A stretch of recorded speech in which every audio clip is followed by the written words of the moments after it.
আগতে কৈছিলো যে কিবা এটা প্ৰমাণ মোৰ হাতত আছে। আজি প্ৰমাণটো মই দাখিল কৰিলোঁ আৰু মই মোৰ ছ'চিয়েল মিডিয়া হেণ্ডেলৰ পৰা কৈ আছোঁ যে ইফালে সিফালে আমি কোনো যাব নালাগে। আমি এটা পইণ্টতে আমাক লাগে, সেইটো হ'ল যে ছিংগাপুৰত দুৰ্ঘটনা ঘটিল নে কোনোবাই কিবা ষড়যন্ত্ৰ ৰচনা কৰিছিল নে জুবিন দাক হত্যা কৰা। এই তিনিটা প্ৰশ্নৰ উত্তৰহে আমাক লাগে। তাৰপিছত কোনে কৰিলে সেই কথাটো আহিব আৰু তাৰপিছত তেওঁলোকৰ শাস্তি কি হ'ল, এই কথাকেইটাই মূল। গতিকে তাৰ পৰা বাহিৰত কোনো ব্যস্ত হৈ থাকিব নালাগে। মই কাটৰ অনুৰোধ জনাইছোঁ সকলোকে, আমি সকলোৱে শেষলৈকে যুঁজিম আৰু আমি জিকিব লাগিব। সকলোৱে শেষলৈকে যুঁজিম আৰু আমি জিকিব লাগিব। ধন্যবাদ।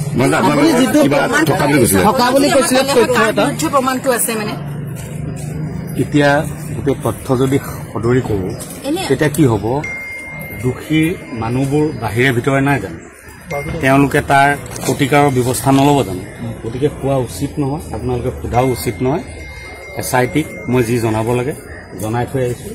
মই আছোঁ, সদায় আছোঁ এই গোটেই যুঁজখনত শেষলৈকে। মই প্ৰমাণ সহ দিছে নেকি?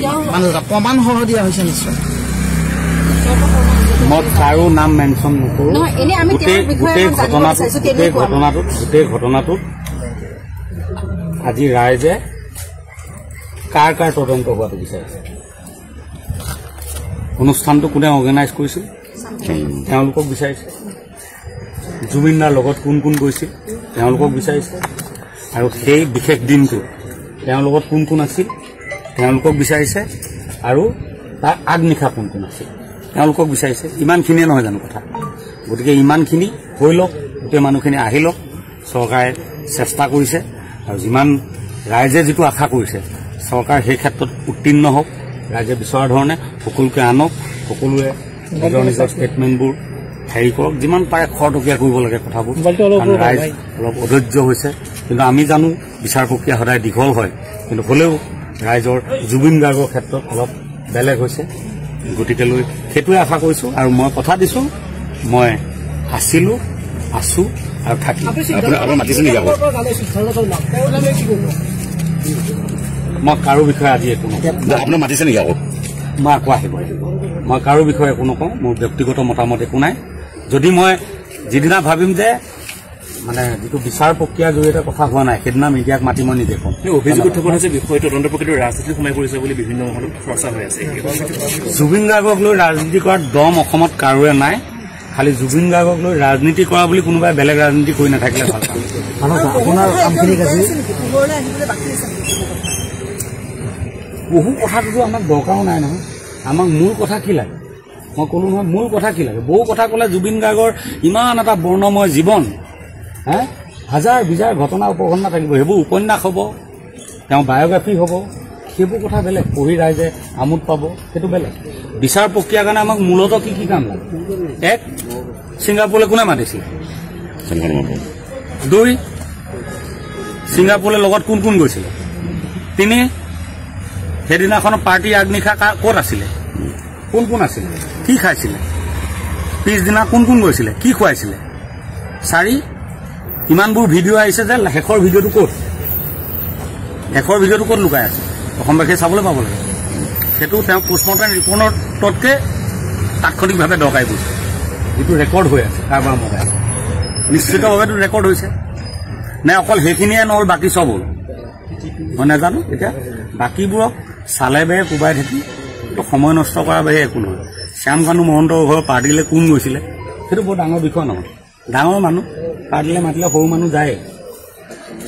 সেইবোৰ কথাত ধৰি থাকিব নালাগে। সেইবোৰে মানুহক দুখ দিব। আমাক জুবিন দাক ভাল পোৱা মানুহখিনিক ভাগ ভাগ কৰিব। ৰাজনীতি গাব নালাগে। চৰকাৰে নকৰাখিনি আঙুলিয়াই দিব লাগে, কিন্তু চৰকাৰক এতিয়া গালি পৰাৰো সময় নহয়। কোনোবাই যে গালি পাৰি আছে সেইটোও ভাল কথা নহয়। ঠিক সেইদৰে চৰকাৰ পক্ষও কোনোবাই কথা এটা সুধিছে কাৰণে তেওঁক পিটিকিং কৰিব, তেওঁক জেলত ভৰাই থ'ব, সেই কথাবোৰো গ্ৰহণযোগ্য নহয়। কাৰোবাক ধমকি দিব সেইটোও গ্ৰহণযোগ্য নহয়। অসমৰ প্ৰাণৰ আমঠু জুবিন গাৰ্গ, তেওঁক লৈ প্ৰতিজনৰে চিন্তা হৈছিল, হৈছে আৰু ভৱিষ্যতলৈও থাকিব। গতিকে সেই কথাটোৰ পৰা কোনো আঁতৰি আহিব নোৱাৰে।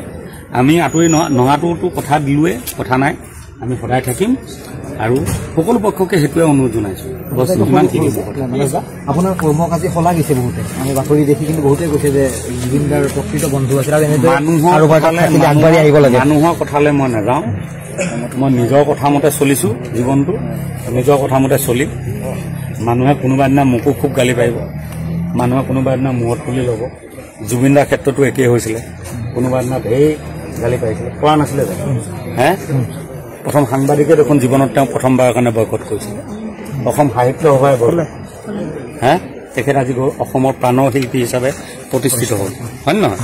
গতিকে সেই কথাবোৰত আমি আজিকালি গুৰুত্ব নিদিওঁ বুলি নকওঁ, শুনা পাওঁ, একাষৰীয়া কৈ থওঁ, সেইটো জীৱনৰ এটা পাৰ্ট বুলি ভাবোঁ। নিজৰ কাম কৰাৰ গতিটো এটা বেলেগ, গতিকে মই সেইবোৰক লৈ কোনোদিনে খুব ব্যতিব্যস্ত নহয়। তথাপি আটাইকে কাবৌ কৰিছোঁ সকলো পক্ষকে দেই, যে আমাৰ মূল লক্ষ্যটোৰ পৰা কোনো আঁতৰি আহিব নালাগে, কোনোৱে আঁতৰি আহিব নালাগে। সকলোৱে এক হৈ থাকিলেহে আমি কথাটো সঁচা উত্তৰ এটা পাবলৈ সক্ষম। আমি ভাগ ভাগ কথা বকলা মেলি থাকিলে একো নাপাম। ধন্যবাদ।